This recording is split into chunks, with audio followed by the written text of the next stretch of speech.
L'île Maurice est située au sud-ouest de l'océan Indien, à environ 2000 km de la côte est de l'Afrique et à 900 km de Madagascar.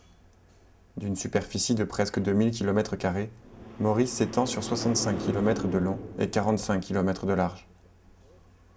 L'intérieur des terres est constitué d'un plateau central qui s'élève à près de 600 mètres d'altitude. La population de l'île Maurice est estimée à 1 200 000 habitants. Plusieurs ethnies sont représentées.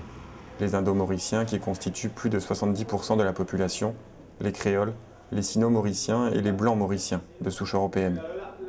Depuis ses origines, l'île est un patchwork humain et culturel.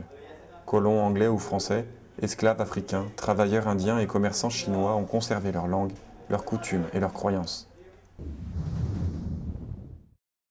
L'anglais est la langue officielle, mais le français et surtout son dérivé, le créole, sont le moyen d'expression courant de la population. L'île était inhabitée jusqu'au XVIe siècle. Après le passage des Arabes puis des Portugais, ce sont les Hollandais qui viennent s'y installer en 1598.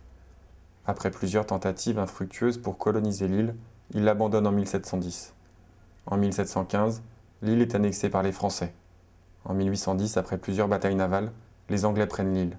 Ils gouverneront Maurice pendant plus de 150 ans. Le fait le plus marquant de ce règne est l'abolition de l'esclavage en 1835, qui contraint les colons à engager de la main-d'œuvre en provenance d'Inde. Petit à petit, le gouvernement anglais octroie une plus grande indépendance à la population indigène pour finalement aboutir à la proclamation de l'indépendance en 1968. L'île Maurice accédera au statut de république en 1992. La Constitution est basée sur le modèle britannique. Le pouvoir exécutif est confié au Premier ministre. Le Parlement détient le pouvoir législatif. Il élit le président de la République, qui a une fonction purement protocolaire. L'économie à Maurice est basée sur deux secteurs, l'exportation du sucre et le tourisme. La culture de la canne à sucre a toujours été le pilier de l'économie mauricienne, mais depuis peu, elle subit un fort ralentissement. Quant au tourisme, il ne cesse de se développer.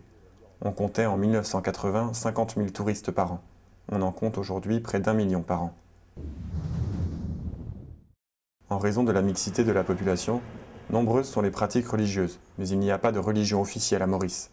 On compte 50% d'hindous, 30% de chrétiens pour la majorité catholique et 16% de musulmans. On dénombre aussi quelques bouddhistes d'origine chinoise.